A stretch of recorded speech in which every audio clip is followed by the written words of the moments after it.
Alors, après avoir parlé d'analyse de fourrage, je vous propose de regarder d'un petit peu plus près l'adaptation alimentaire pour les jeunes chevaux. Parce que de plus en plus, on en entend parler, notamment parce que l'alimentation, ça va être une des clés pour le jeune, pour bien grandir, mais aussi pour construire l'athlète de demain. On sait de plus en plus que l'alimentation, dans les premières années de vie du poulain puis du jeune cheval, elles vont être cruciales. Enfin, l'alimentation va être cruciale pour son bien-être, sa santé et ses performances futures. Donc, pour vous donner quelques chiffres, un poulain, dans sa première année de vie, il va faire à peu près 70% de sa croissance en taille.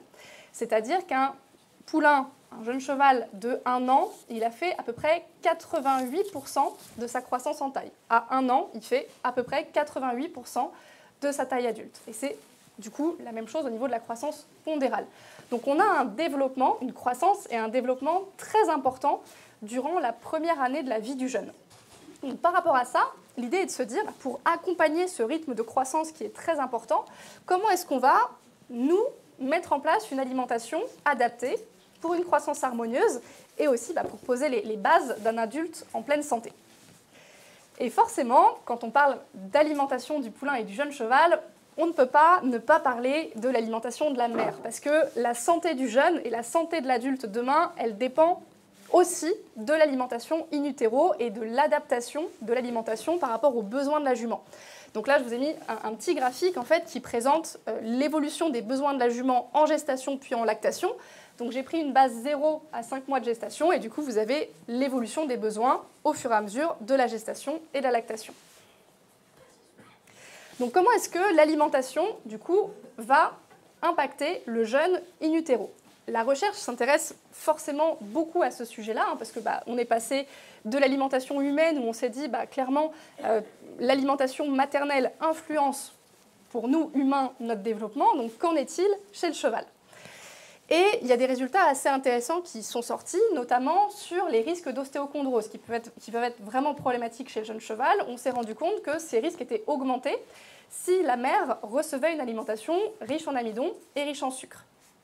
On sait aussi que notamment des défauts d'apport de calcium vont entraîner, défauts de calcium chez la mère, d'apport de calcium chez la mère, vont entraîner des poulains présentant des os plus fins au niveau des canons. On a aussi, on le sait, des effets des apports en oligo-éléments chez la mère sur la santé du poulain. On peut aussi avoir un impact du régime alimentaire de la mère sur la sensibilité à l'insuline du jeune. Et donc, on sait aussi par rapport à ça que ces apports in utero ne peuvent pas être rattrapés par la suite. S'il y a eu des manques, les apports post-naissance, en fait, ne vont pas compenser les manques in utero. Et notamment, donc, pour faire un petit peu le lien aussi avec l'analyse de fourrage, sur les aspects oligo-éléments, on sait qu'on a de façon extrêmement régulière, si ce n'est pas pour dire dans 100% des cas, des manques au niveau du cuivre et du zinc. Et on sait que notamment les manques de cuivre chez la jument gestante peuvent impacter la santé ostéo-articulaire du jeune. Voilà, donc, par exemple, même en début de gestation, donc à 5 mois de gestation, on voit qu'avec, on va dire, une moyenne sur une centaine d'analyses de fourrage, les besoins en cuivre et en zinc aussi ne vont pas être couverts. D'où l'importance de réfléchir à l'alimentation de la mère dès la gestation et même avant pour venir favoriser le meilleur développement in utero. Bien sûr, après la naissance, l'alimentation va aussi être extrêmement importante. Alors, au niveau des besoins nutritionnels, mais pas que. Je voulais aussi vous parler de l'aspect besoins comportementaux. On le sait, le cheval, manger, c'est exprimer un comportement alimentaire naturel. Par rapport à son évolution, il est fait pour ça, pour manger quasiment en continu des quantités de fourrage importantes, parce que son système digestif est fait comme ça. Et ce qui va être important de signaler, c'est que la mère, elle va aussi transmettre à son jeune des comportements. Et si on a une jument qui est stressée par rapport à son alimentation, qui potentiellement va être en frustration alimentaire, etc., elle va montrer ça à son jeune et son jeune va apprendre ça. Donc, l'impact de l'alimentation, il est bien sûr sur le développement physique du jeune, sur sa santé ostéo-articulaire, etc., mais il est aussi sur son développement mental. Donc, permettre à la mère d'exprimer un comportement alimentaire normal, ça va être aussi hyper important pour le développement du jeune. Pour parler vraiment purement aussi de besoins nutritionnels, l'alimentation, elle va être essentielle pour le transfert d'immunité passive au poulain. Et donc on sait que, notamment, en fonction de l'alimentation, on peut avoir des variations de la teneur du colostrum en immunoglobuline G. Donc ça va être essentiel pour le transfert d'immunité. Et donc, forcément, il va falloir favoriser une alimentation adaptée pour la mère pour que le poulain ait les meilleures chances d'avoir un système immunitaire fort assez rapidement. On a aussi certaines carences alimentaires qui peuvent altérer et la production et la qualité du lait, et donc avoir un impact sur la croissance du jeune. Et il faut signaler aussi qu'on peut avoir un impact sur la croissance du jeune, mais aussi sur la mère, parce que la mère a cette capacité à venir puiser dans ses réserves, mais néanmoins, elle va se, entre guillemets, défaire elle-même pour pouvoir apporter ce qu'il faut à son jeune. Donc l'idée est de se dire, on va éviter de mettre, alors entre très gros guillemets, de mettre en péril la mère et de se dire que l'année suivante, elle ne pourra pas revenir en gestation parce qu'elle aura puisé dans toutes ses réserves. Et ça fait aussi des mères qui vieillissent moins bien quand même. Donc si on regarde là vraiment le poulain, on va laisser un petit peu la mère de côté et on va regarder le poulain. Donc tant qu'il est sous la mère, en fait, il va progressivement mettre en place de la diversification alimentaire, c'est-à-dire qu'il va venir prélever des premiers végétaux, les mastiquer, souvent au démarrage ils vont les recracher, et puis après ils vont déglutir. Il est important de signaler que le poulain, il n'a pas les mêmes capacités digestives que l'adulte, c'est normal. Au démarrage, chez le poulain, ce qui doit se développer, c'est principalement l'intestin grêle, parce qu'il faut valoriser le lait. Et progressivement, avec la diversification alimentaire, le gros intestin, ses cômes et côlons repliés vont se développer et vont lui permettre du coup d'être plus à même de fermenter les fibres. Donc là, sur le démarrage, notre travail à nous, il est plus limité pour le poulain, il va vraiment du coup s'intéresser à l'alimentation de la mère. À noter quand même que pendant toute cette période où le jeune va être sous sa mère et où notre rôle va être un peu plus limité, on surveillera quand même le rythme de croissance et l'évolution de l'état corporel du poulain. Ce qui va nous donner aussi des indices sur l'alimentation de la mère et sur sa capacité à fournir un lait de qualité en quantité suffisante. On arrive ensuite progressivement à l'étape du sevrage. Et le sevrage, bien sûr, ça va se préparer d'un point de vue nutritionnel également. Donc il faut voir qu'en conditions libres, le sevrage, déjà, il va être progressif et il va se faire rarement avant 10 mois. Et même quand la jument va avoir son jeune de l'année, il est même probable que le jeune de l'année précédente vienne faire quelques tétées encore en plus. Donc on est sur un sevrage tardif en conditions libres. En conditions domestiques, l'âge, il est variable. Et on va généralement l'avoir entre 6 à 12 mois. Et même certains éleveurs maintenant décident de laisser sur du sevrage naturel. Ce qui va être important de signaler, quel que soit l'âge du sevrage qu'on va décider, c'est que dans toute la vie du cheval, c'est entre 0 et 1 an que son rythme de croissance va être le plus important. C'est le moment où il va le plus se développer et où il a le plus de capacité à croître et se développer. Donc par rapport à ça, il est vraiment essentiel de se dire que l'alimentation doit être très bien adaptée à ce moment-là, post-sevrage et jusqu'à ces 1 an, et bien sûr après. Mais c'est vraiment entre sevrage et 1 an qu'on a finalement le plus de vigilance à avoir sur l'alimentation. Parce que si on a des écarts entre ses besoins et nos apports, c'est là où on va avoir le plus de risques, finalement, de casser la croissance, d'avoir des problématiques derrière de développement, notamment au niveau ostéo-articulaire. Donc par rapport à ça, si on devait citer quelques bonnes pratiques sur le sevrage, avoir un fourrage de très bonne qualité nutritionnelle. Soit un foin de bonne qualité, soit sevré sur une période où le jeune va être à l'herbe. Et d'ailleurs, on a de plus en plus d'élevages qui décident finalement de retarder un petit peu le sevrage pour pouvoir sevrer sur l'herbe et pas sevrer sur le foin. Et donc là, sur les foins, l'analyse de fourrage, elle est complètement pertinente parce qu'on sait du coup ce qu'on va amener aux jeunes et ça nous évite d'avoir des décalages entre les besoins et les apports. L'alimentation complémentaire au sevrage, elle est dans beaucoup de cas nécessaire. Alors pour certaines races, on sera plutôt que sur un correcteur des fourrages. Pour beaucoup de chevaux, on sera sur un aliment complémentaire jeune cheval. Donc je vous ai mis une idée un petit peu des valeurs nutritionnelles qu'on va aller rechercher pour ces jeunes chevaux. Néanmoins, ce sont des valeurs nutritionnelles qui se basent sur un fourrage de bonne qualité. Donc, à retenir que si jamais on a un foin avec une valeur nutritionnelle très faible, on peut des fois avoir besoin d'aller chercher des valeurs au-dessus de ces dernières. Donc, l'idée est bien de se dire, la croissance et le développement, ça va être forcément déterminé par le potentiel génétique du jeune cheval, mais ça va être toujours modulé par les effets des facteurs environnementaux. Et dans ces facteurs environnementaux, forcément, on y retrouve les apports alimentaires. D'où l'importance de se dire, quand le potentiel de croissance est fort, c'est là qu'il va falloir faire d'autant plus attention aux apports alimentaires, à ne pas avoir d'erreur pour pénaliser le jeune. Et du coup, pénaliser derrière l'adulte à venir. Donc sur les points clés, post-sevrage. À retenir, forcément, les besoins du poulain puis du jeune cheval vont varier au fur et à mesure de sa croissance et de son développement. L'erreur alimentaire serait de se dire, j'ai une ration qui fonctionne post-sevrage, je vais la garder du coup plusieurs mois sans faire de petites retouches de temps en temps parce que forcément les besoins du jeune évoluent et donc l'alimentation se doit d'être évolutive dans le temps en fonction des saisons et en fonction aussi de ce que le poulain ou le jeune cheval vous montre. Ouais, donc je vous ai référencé, donc par rapport là c'est l'étape de l'INRA. Vous avez du coup l'âge en mois pour le poulain puis le jeune et ses besoins théoriques en UFC et en MADC pour un jeune qui fera à peu près 500 kg une fois adulte. Donc on voit que les besoins forcément en calories en fonction de l'âge vont varier à la hausse.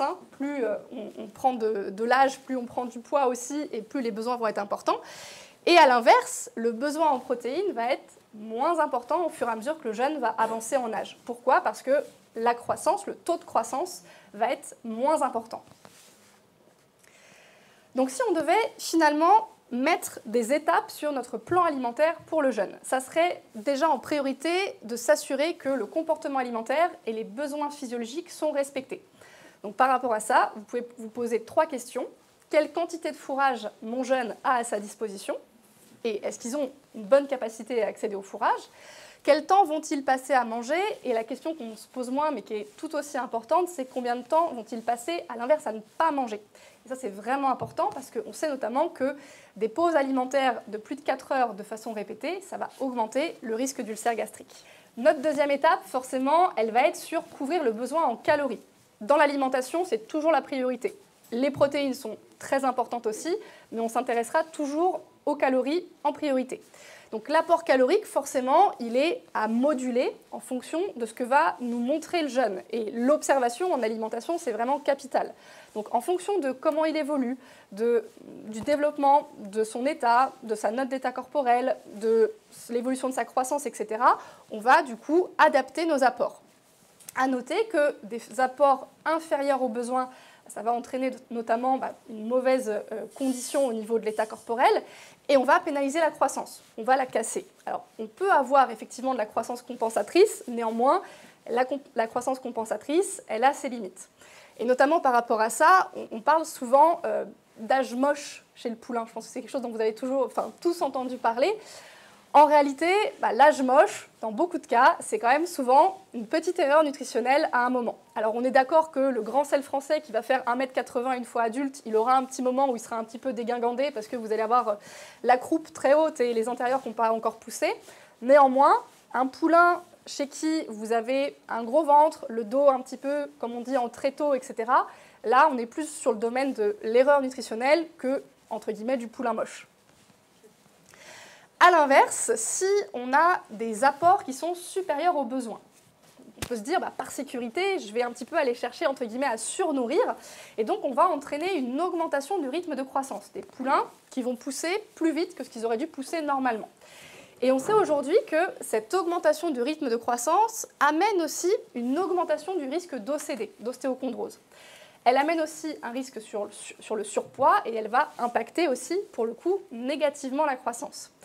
Et par rapport au surpoids juvénile, on n'a pas encore d'études là-dessus sur les chevaux, on en a dans d'autres espèces où on commence à voir un lien entre le surpoids très jeune et le développement d'arthrose juvénile ou même d'arthrose une fois les chevaux plus âgés. Donc, on n'a pas encore d'études là-dessus, mais on commence à l'observer et chez d'autres espèces, c'est étudié. Donc par rapport à ça, on fera attention à ne pas surnourrir et à faire attention aussi aux apports en amidon et en sucre. Aujourd'hui, par rapport à l'état de la recherche, on n'a pas encore de valeur précise chez les jeunes chevaux. Néanmoins, on peut s'appuyer déjà sur la valeur pour les adultes, qui est de 1 g d'amidon plus sucre par kilo de cheval par repas. Et dans certaines publications, on retrouve conseillé le fait de se dire peut-être que pour vraiment les jeunes, on peut baisser un petit peu et être seulement à 0,8 par kilo de cheval par repas. Et il faut bien penser aussi, notamment dans les petites idées à avoir, pour la complémentation du jeûne, plutôt préférer plusieurs petits repas à un gros repas par jour quand c'est possible pour la structure. Forcément, après notre étape des calories, on va arriver sur les protéines. Les protéines, il va falloir y faire attention, tant au niveau de la quantité, c'est-à-dire la quantité de MADC que je vais amener, et il va falloir faire attention aussi par rapport à la qualité, c'est-à-dire le profil en acides aminés indispensable de mes protéines. C'est-à-dire quelle est la quantité d'acides aminés que mon cheval ne peut pas synthétiser lui-même, que l'alimentation va lui amener.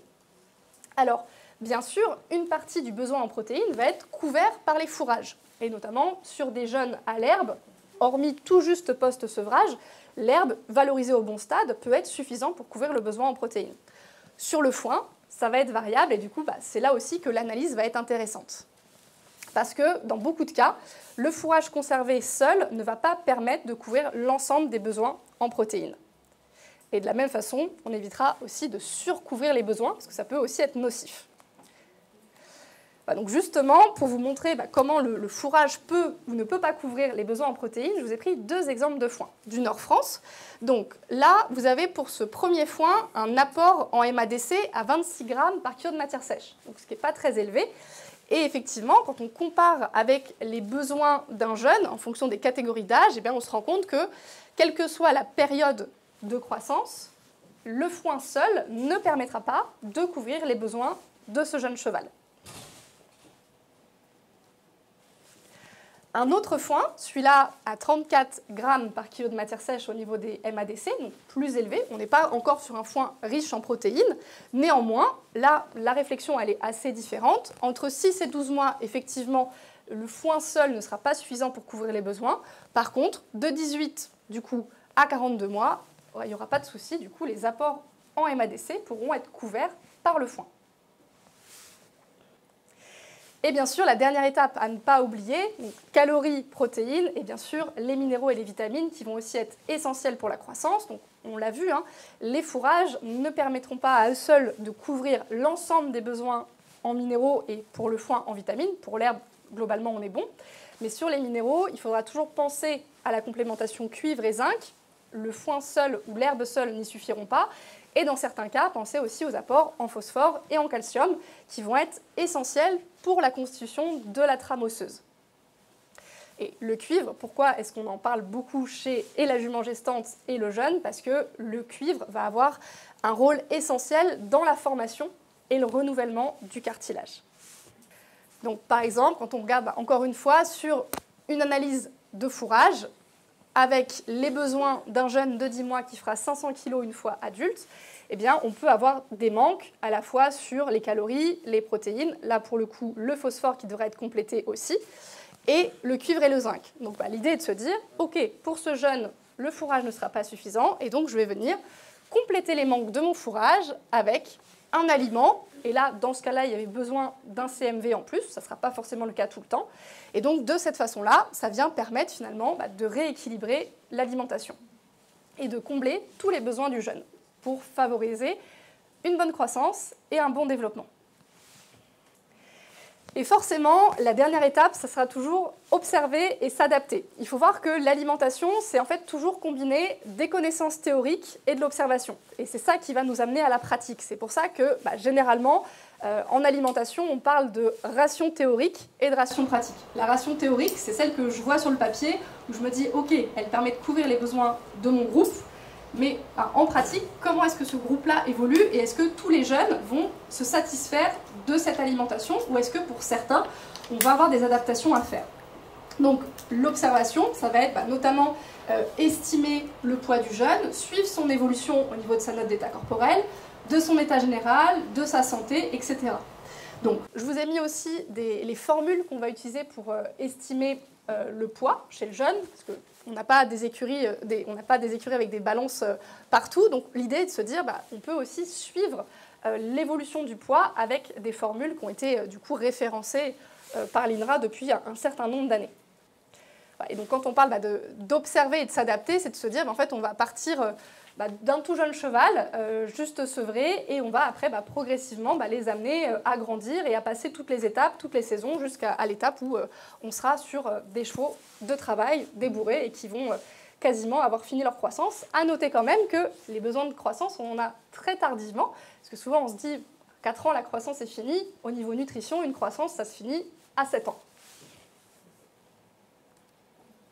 Donc si on résume du coup les points clés par rapport à l'alimentation de notre jeune cheval, se dire l'alimentation, ça se réfléchit en fait dès la gestation de la jument, et même avant si on veut favoriser une bonne fertilité. Et les apports nutritionnels de la jument, clairement, ils influencent le jeune, sa croissance et sa santé future. Autre point clé, l'alimentation doit évoluer, elle doit suivre l'évolution du poulain et l'évolution des apports sur les matières premières de base, les fourrages. Et on va chercher du coup à la fois l'équilibre nutritionnel, combler les besoins en calories, protéines, minéraux, vitamines, toujours en contrôlant les apports amidon et sucre, c'est-à-dire les glucides non structuraux, mais on va aussi s'intéresser à l'aspect comportement alimentaire et physiologie digestive, donc c'est-à-dire assurer un accès au fourrage à volonté et donc avoir aussi une bonne répartition temporelle de l'alimentation. Et toujours en gardant en tête le point clé, observer et s'adapter en fonction de l'évolution de votre cheptel. Donc si on voulait un petit peu résumer notre plan d'action, ce serait de se dire une alimentation basée sur des fourrages, des observations régulières de l'état corporel et de l'évolution du jeune, des sources de calories supplémentaires si nécessaire, bien équilibrer les apports en protéines en faisant toujours attention aux acides aminés indispensables et bien penser du coup aux besoins en minéraux et en vitamines.